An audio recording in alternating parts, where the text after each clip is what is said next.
내 인생이 불타올랐나? 그냥 잠깐 생각해 보니까 3년 전인 것 같아요. 개척을 준비할 때. 그때는 제 주변에 지나가던 사람들이 저 옆에 지나가면 아 뜨거 하면서 불을 지피는 사람들이요. 바로 우리 늘 주변에서 뉴스에 나오는 야 어떻게 저렇게 됐지? 늘 혁신을 일으키는 사람이 바로 불을 지피는 사람들이에요. 신앙도 마찬가지입니다. 예수님이 말씀하신 대로 살다가는요 어떻게 되겠어요?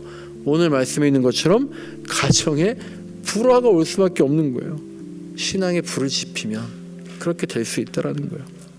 그런데도 우리가 내 인생에 불을 지필 수 있겠습니까? 그런데도 여러분 내 신앙에 불을 지필 수 있겠습니까? 그런데도 우리가 예수님에게 내 인생을 활활 태워버릴 수 있겠습니까? 예수님은 지금 우리 그리스도인들에게 신앙인이라면 그렇게 해야 된다라고 말씀하시는 거예요.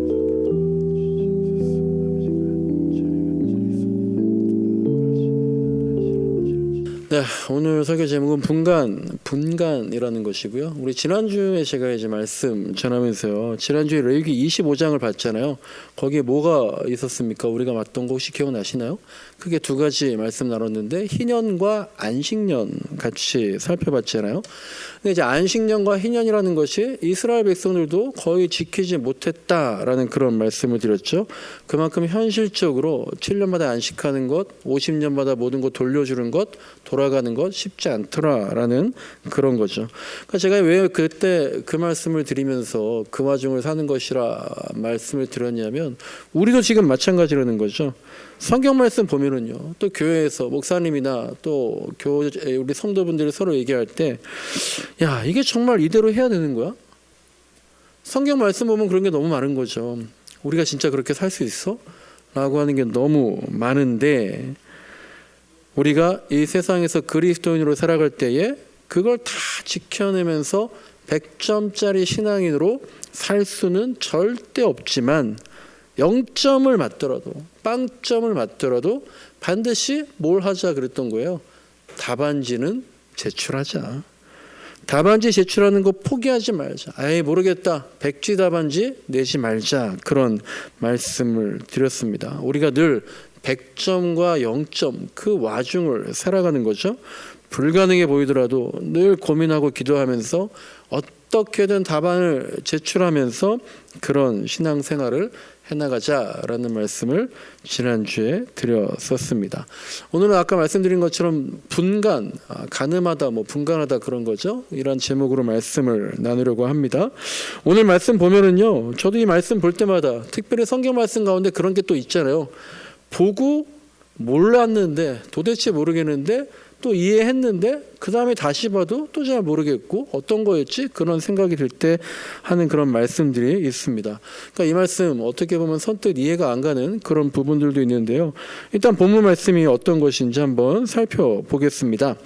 49절 보니까요. 처음이죠. 49절에 보시면 예수님이 하신 말씀이에요. 예수님께서 이렇게 말씀하시는데 그 말씀이 예사롭지가 않습니다. 예수님이 이 땅에 오신 이유가 불을 지르러 왔다. 내가 이 땅에 불을 지르러 왔다라고 오셨다는 거예요. 불을 지르면 어떻게 됩니까? 다 불타서 없어지잖아요. 모든 게 다 끝나고 모든 게 다 파멸로 이어지는 건데 예수님께서 불을 지르러 오셨다라는 거예요. 근데 거기다가 예수님이 그렇게 불이 이미 붙었으면 그래서 그렇게 타오르고 있다면 활활 타고 있다면 얼마나 좋았겠냐라고 말씀하시는 거예요. 그러니까 이 말은 어떻다는 거예요? 불을 지피러 오셨는데 불이 붙지 않고 있다. 이제 그런 것이죠. 근데 이 말씀이 예수님이 왜 하셨을까? 그 의미가 뭘까? 알려면 뭐부터 알아야겠어요? 불. 이 불이 뭘 의미하는가? 그걸 알아야겠죠. 그러니까 불하면 여러분은 어떤 이미지가 떠오르시나요? 아마 이 불에 대해서도요. 이 불을 언제 어디서 받느냐에 따라서 달라질 수 있을 것 같아요. 요새 막 한참 이제 불금이란 말 있잖아요. 그럼 불금하면 또 그 불은 다른 의미가 되겠는데 또 언젠가 한창 유행했던 불멍을 때린다라는 불멍이라는 단어가 있었잖아요. 멍 때리고 계속 가만히 불을 쳐다보는 건데 그렇게 장작불이 타는 것 그때 타닥타닥타닥 막 소리 내면서 그때의 불을 생각한다면 그 불은 아마도 우리한테 어떤 평안과 안식 그리고 힐링 그런 느낌이 될 겁니다. 하지만 이 불을 산에서 나무가 불타는 그런 현장에서 봤다면 혹은 마을이 불타는 현장에서 봤다면 아파트가 불타는 그런 현장에서 본 불이 나에게 인식되어 있다면 자동차 사고가 난 곳에서 펑펑 터져나가는 현장에서 불을 봤다면 여기서 불은 힐링의 불, 차분함의 불 그런 게 아니라 끔찍하고 처참한 그런 불의 이미지로 남아 있겠죠. 그러면 예수님은 어떤 생각으로 불을 말씀하셨는가? 내가 불을 지르러 왔다. 성경에서는요, 이 불, 신학자들은 이 불을 보통은 이렇게 얘기합니다. 막 타고 없어지고 막 그런 게 아니라 어떤 의미가 있는 거죠. 신학자들은 심판, 형벌, 어떤 고난, 아니면 불을 타면 깨끗해진다는 어떤 다 옛 죄를 녹여버린다는 정화나 속죄 그런 의미로 해석하는 게 가장 일반적인 해석인 것 같아요. 그래서 예수님께서 불을 지르러 왔다. 이것은 곧 예수님께서 우리에게 뭘 주러 오셨다는 겁니까? 구원을 위해 오셨다라는 거예요. 근데 구원은 반드시 뭐가 옆에 따라와요? 심판이 따라오는 거죠. 심판을 위해서 구원을 위해서 오셨다. 깨끗게 하기 위해서 오셨다. 이런 의미로 보통 해석을 하고요. 그래서 이어져 나오는 50절에 세례라는 단어도요. 우리가 이제 물로 세례를 받는 그런 거를 또 어떤 이미지로 생각하냐면 이 세례를 십자가 고난이나 어떻게 하면 또 깨끗게 하는 회개 이런 의미로 생각을 하는 것이 가장 일반적이고 전통적인 해석인 것 같습니다. 근데 이제 우리가 오늘 근데 이 불을 지른다라는 표현, 불을 지핀다, 불 태운다 라는 표현을요, 이것을 제가 말씀 묵상하다가 이렇게 생각할 수도 있을 것 같아요. 예수님께서 이 세상에 불을 지르러 오셨어요. 예수님께서 우리 교회에 불을 지피러 오셨어요. 불을 붙이러 오셨다. 이건 바로 예수님이 이 땅에 우리들에게 정신 차리게, 뭔가를 시작하게, 어떤 열정을 끄집어내는, 에너지를 방출시키는 그런 의미도 있다라는 거죠. 제가 그래서 오늘 남은과 교제 거기에 보시면 질문 중에 그런 게 있어요. 여러분의 전성기는 언제입니까? 여러분은 지금 불타오르고 있습니까? 여러분은 지금 불태우며 살고 있습니까? 여기서 불타오른다, 불태우다 이런 게 실제로 불을 지피고 그런 게 아니라 내가 지금 얼마나 열정을 가지고 내 인생을, 내 신앙을 불태우고 있느냐 그런 의미의 질문을 던진 거죠. 우리가요 인생 한 번뿐인데 점점 우리의 인생이 길어지고 있지만 정말로 우리가 인생을 불태우며 살았으면 좋겠다. 내 인생 불태우며 살았으면 좋겠다라는 생각을 해봅니다. 우리 하루하루가, 우리의 새벽이, 우리의 저녁이 언제나 환하고 붉게 불태우면서 살았으면 좋겠습니다. 우리가 다 지금 아직 한창이잖아요. 어저께 이제 경례가 그 빵집 새롭게 오픈한 베이커리 카페 일을 시작했어요. 같이 일하던 제빵 부장님이 새롭게 가게를 오픈하면서 거기 창업 멤버로 같이 이제 시작하게 되는데 경례가 그 가게에서 제가 이제 계속 우리가 그렇게 기도하는 거잖아요. 경례의 인생을 어떻게 경례의 청춘을 새롭게 불태워 나갔으면 좋겠다. 경례가 빵을 굽다가 빵을 불태우면 안 되죠.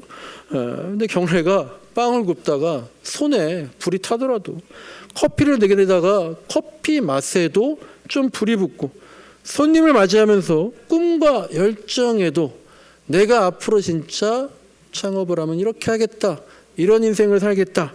그런 꿈과 열정에 불이 붙기를 그렇게 자기 인생에 불을 지르는 그런 계기가 됐으면 좋겠다. 우리가 기도하는 겁니다. 명연이도요 이제 곧 졸업이잖아요. 졸업은 끝이 아니고 시작이잖아요. 우리가 다진이나 명연이 위해서 기도할 때에 앞으로 이제 모든 순간이 우리가 이미 인생을 살아보니까 20대 그 나이가 다 끝난 것 같고 뭐 되게 막 좋고 그렇지만 앞으로 모든 게 다 계속 순간순간이 새로운 시작인데 그때마다 명연이의 눈과 뇌리가 계속해서 번뜩이면서 활활 타오르는 그렇게 불을 지피는 인생이 되었으면 좋겠다라는 거예요. 그러니까 예수님이 내가 불을 지르러 왔다, 내가 너희들에게 불태우러 왔다, 그렇게 생각할 수 있는 겁니다. 우리 이제 얼마 전에 새로 오신 성도님도 우리 같이 나눌 때 그랬잖아요. 스터디 카페를 10년 전에 5년 전에 제가 얘기 들어보니까 정말 불 붙은 것처럼 잘 되었던 것 같아요. 근데 요새는 예전 같지 않아서 정말 하나님께 더 간구한다라는 거예요. 근데 다시금 그 스카에 내 인생 전부인 그 스터디 카페에서 새로운 불을 지펴서 새로운 열정, 새로운 인생이 다시 시작되는, 거듭나는 그런 기회가 되었으면 좋겠다라는 것이 바로 예수님이 내가 이 땅에 불을 지르러 왔다라고 묵상이 되더라고요. 저와 여러분 인생 모두 마찬가지죠. 여러분, 제가요, 언제가 제일 내 인생이 불타올랐나? 그냥 잠깐 생각해 보니까 3년 전인 것 같아요. 개척을 준비할 때. 그때는 제 주변에 지나가던 사람들이 저 옆에 지나가면 아 뜨고 하면서 그렇게 지나가지 않았을까?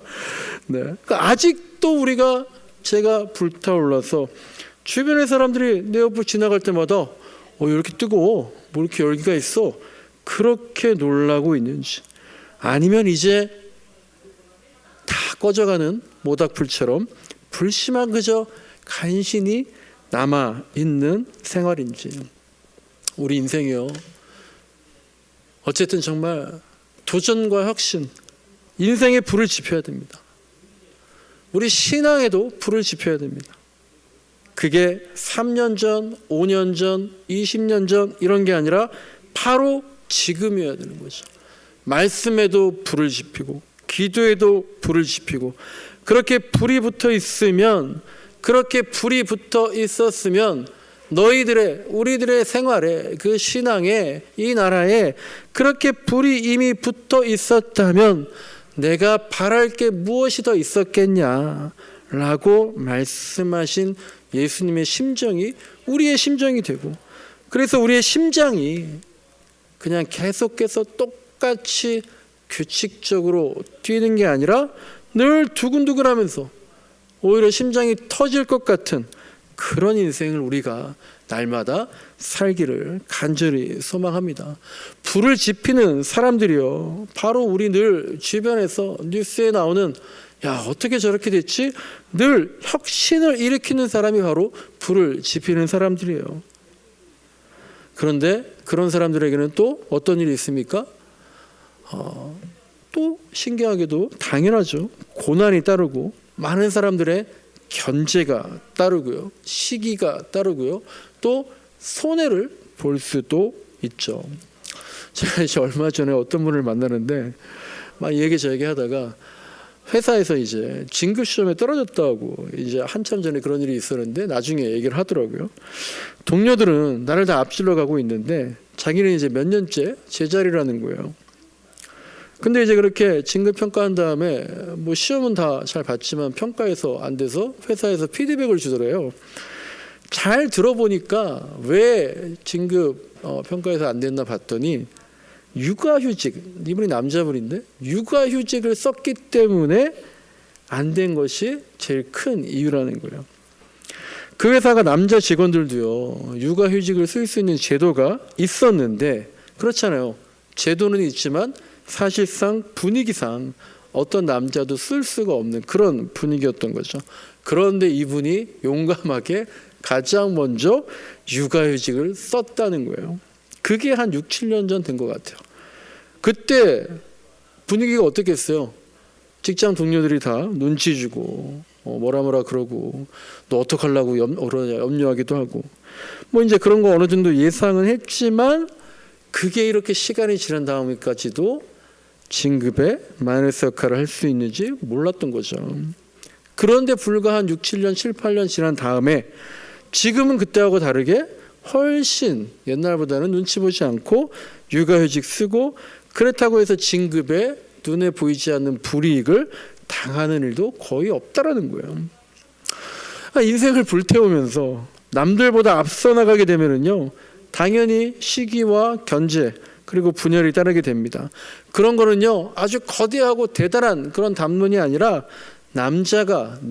우리 남편이 내 직장에서 육아휴직을 쓰느냐 안 쓰느냐 이런 정도에서도 손해를 감수할 수 있게 되는 거고요.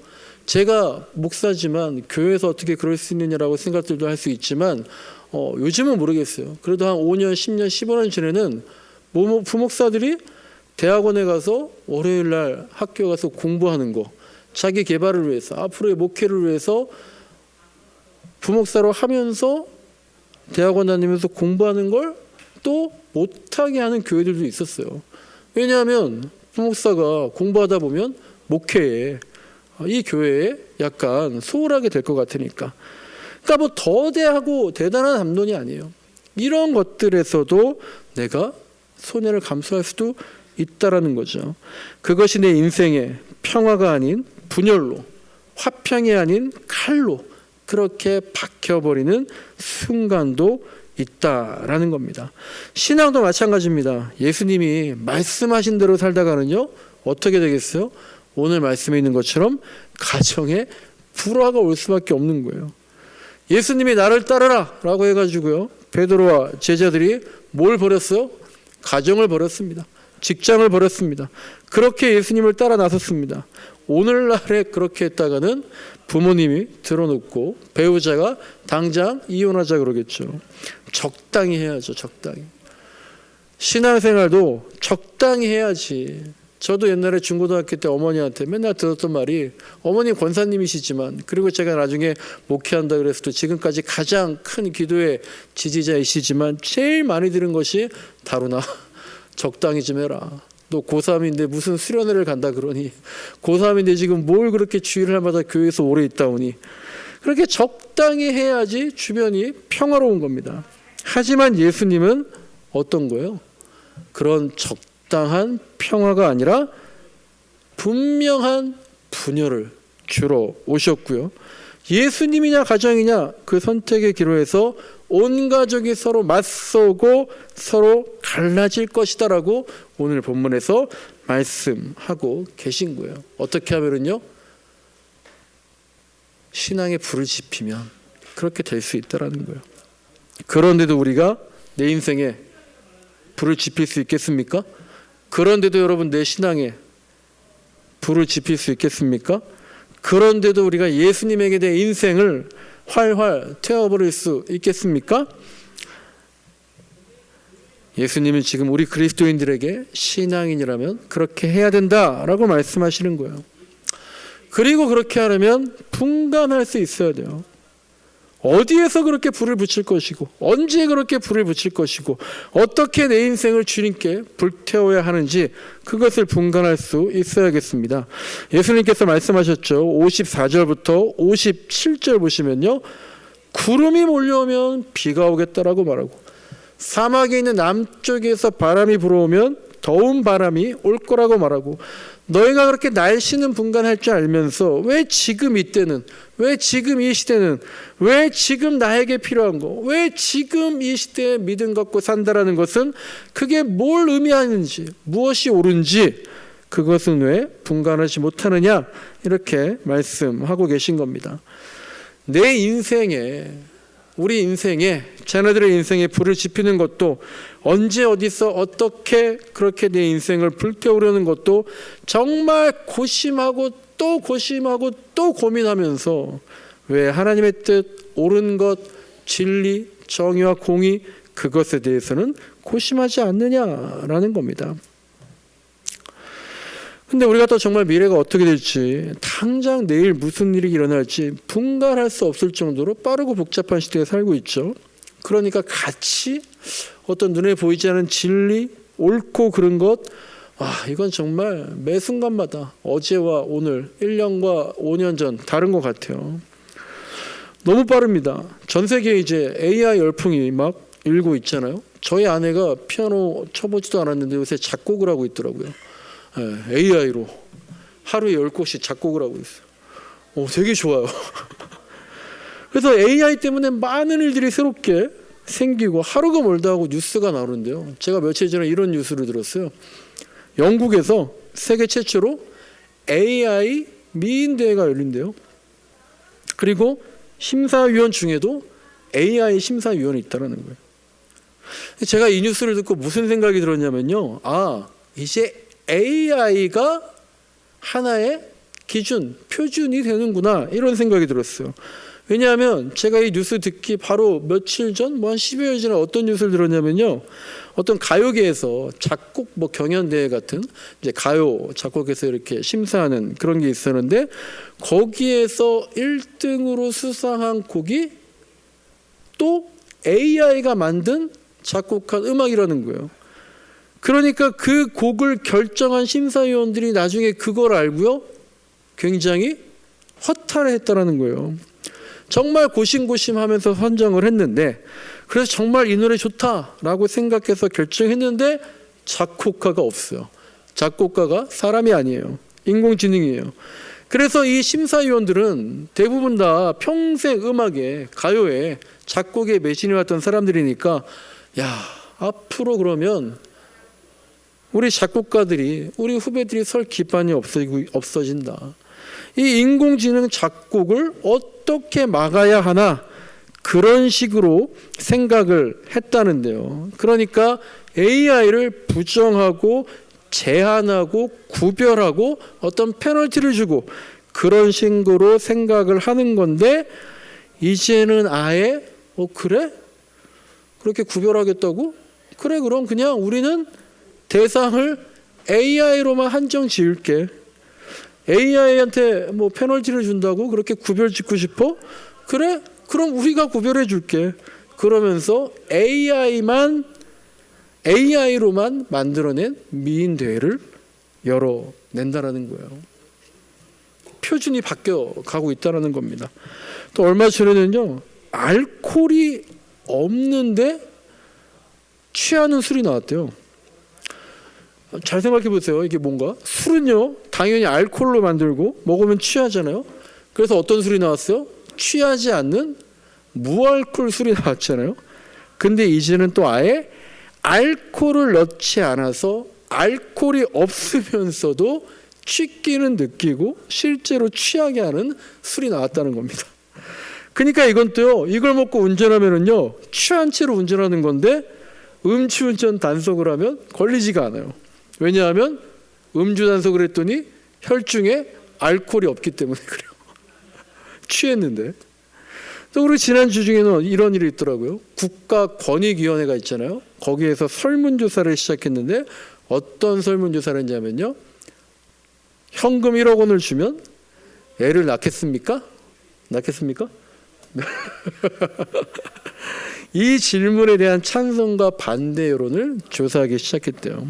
근데 이 얘기를 들으면 전화할 때 사람들은 다 누가 생각납니까? 허경영 씨가 생각나죠. 2007년 대통령 선거할 때 허경영이라는 사람이 결혼하면 결혼수당 1억 원, 애 낳으면 출산장려금 3천만 원 공약으로 내세우는데, 그때 저를 비롯한 대부분의 사람들의 반응이 저 미친놈 아니냐, 어이가 없네, 너무 허무맹랑하다라는 거죠. 근데 이거 설교 듣다가 보니까요, 이 허경영이라는 사람이 노인수당을 1997년에 공약으로 내걸었더라고요. 그래서 되게 이 사람이 선구자인가 그때도 말도 안 된다라고 얘기를 했었거든요. 근데 이걸 지금 국가권익위원회에서 검토를 하고 있고, 이번 국회의원 선거 때 이런 류의 공약들이 많이 있었잖아요.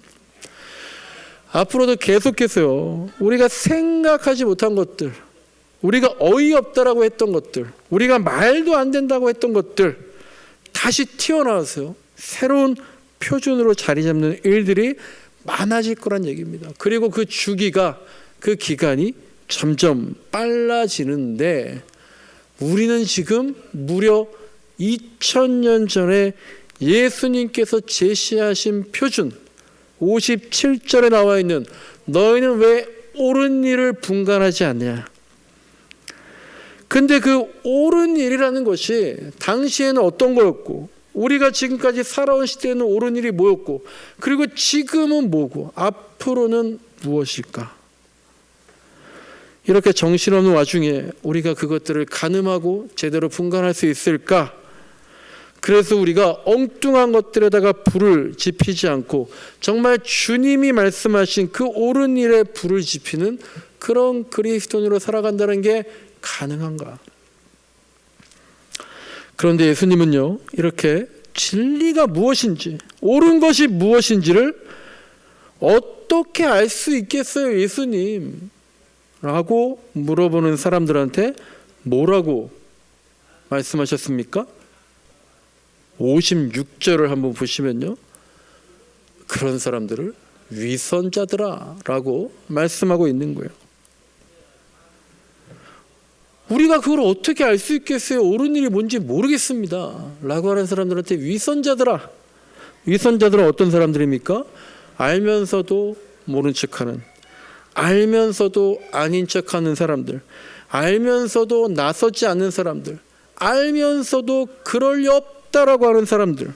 그래서 주님은 그런 사람들한테는요, 위선자 같은 사람들한테는 더 책임을 물으시겠다고, 책임을 더 지게 하시겠다고 그렇게 말씀하시는데요, 오늘 본문엔 없지만 본문 바로 앞에 있는 누가복음 12장 47절과 48절을 보면은요, 어떤 사람에게 더 책임을 물으시겠다라는 말씀이 나오는데요, 화면으로 한번 같이 보고 같이 한번 읽어보겠습니다. 시작.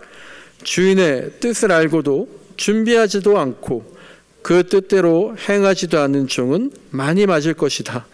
그러나 알지 못하고 매맞을 일을 한 종은 적게 맞을 것이다. 많이 받은 사람에게는 많은 걸 요구하고 많이 맡긴 사람에게는 많은 것을 요구한다. 아멘.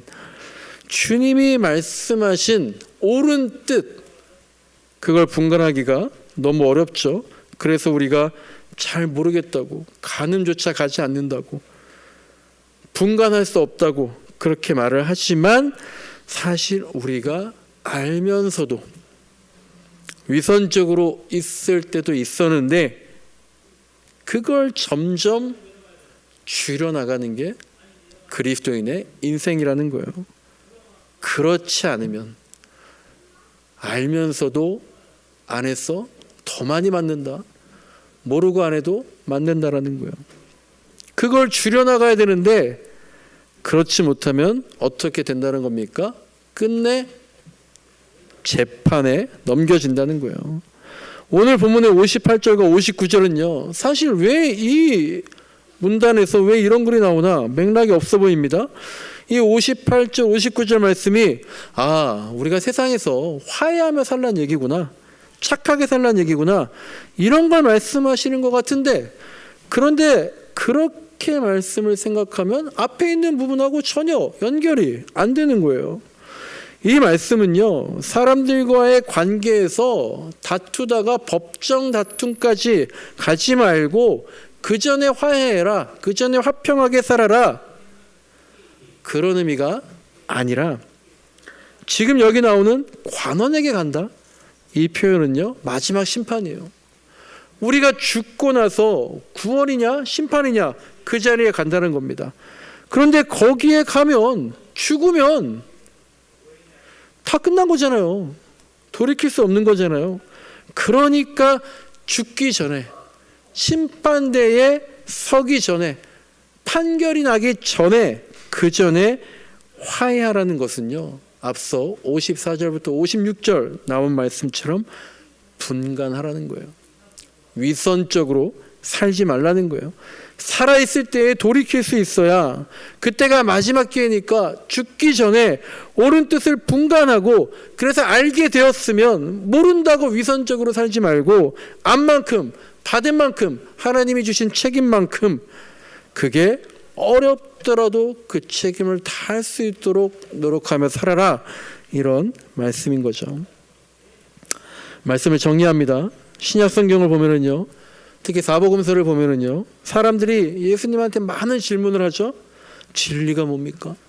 어떻게 살아야 합니까? 당신이 그리스도 맞습니까? 그럼 내가 어떻게 해야 합니까?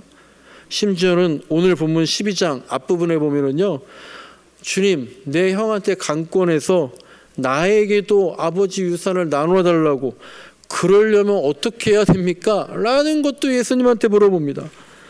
우리도 예수님한테 많은 걸 질문해요. 말씀을 보면서 주님 어떻게 해야 됩니까? 기도하면서도 계속 주님께 여쭙죠. 그러면 어느 순간 분간이 돼요. 카넴이 됩니다. 어느 게 옳은지 알게 돼요. 그래서 여러분들은 어느 게 옳은 것이라고, 어느 게 그리스도인의 삶이라고 응답을 받아들 보셨습니까? 어느 게 옳은 것이냐 알고 있다라는 거예요. 요즘에 바이블톡 계속 구약 보니까요, 구약 성경 보면은요, 어느 게 옳은 거냐 너무나 분명하게 나오더라고요. 딱 4가지예요. 우상을 숭배하지 말라는 겁니다. 율법과 계명 지키라는 겁니다. 정의와 공의를 지키라는 겁니다. 가난한 자와 과부와 고아와 억눌린 자들 그들을 돌보는 겁니다. 출애굽 때부터 계속해서 강조하신 이 4가지를, 이게 옳은 것, 진리인데 이스라엘 백성들이 알면서도 지키지 않았기 때문에 결국은 망할 수밖에 없더라는 거죠. 우리가요 정말 열심히 기도합니다. 여러분 인생을 위해서, 나를 위해서도요 인생을 불태우지만요, 동시에 우리가 누구를 위해서도 인생을 불태워야겠어요? 하나님을 위해서도, 하나님의 나라와 그의 뜻을 위해서도 우리 인생을 불태워야 됩니다. 물론 사람마다, 그리스도인들마다 이것을 느끼는 강도가 다릅니다. 어떤 사람들은 많은 걸 알게 돼요. 어떤 사람들은 조금만 분간할 수 있어요. 많이 알건 조금 알건 그게 중요한 게 아닙니다. 내가 알게 됐어요. 10개를 알게 됐어요. 1개를 알게 됐어요.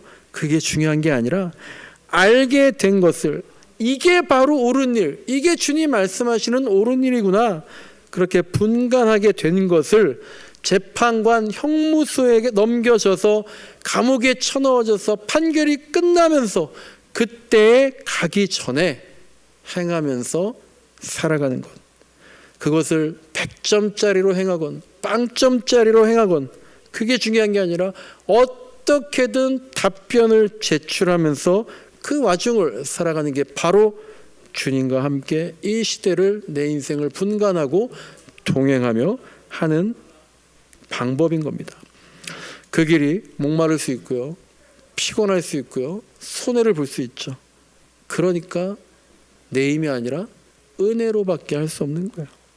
그런데 우리가 그 만만치 않은 길을 빵점부터라도 걸어가기 시작한다면, 그래서 세상에 불을 지르기 시작하고 내 인생을 불태우기 시작하고 내 신앙의 불씨를 활활 태우면서 살아가기 시작한다면, 그렇게 주님을 우리가 선택하기 시작한다면, 그때 오히려 우리가 살아있음을, 심장이 뛰는 그것을 느낄 수 있을 겁니다. 분간하지 못하고 제멋대로 이 세대가 흘러갑니다. 그걸 우리가 알고 있음에도 위선을 놓지 못하는 이 시대에서, 정말 가식적으로 평화로운 척하는 이 시대에서 오히려 그 가식적인 평화에 분열을 일으켜서 이 세상에 옳은 일을 분간해서 보여주는, 그래서 활활 불태우는 삶을 살아가는 그런 십자가 고난, 거기에서 오히려 주님을 만나는 저와 여러분의 인생이 되기를 간절히 소망합니다.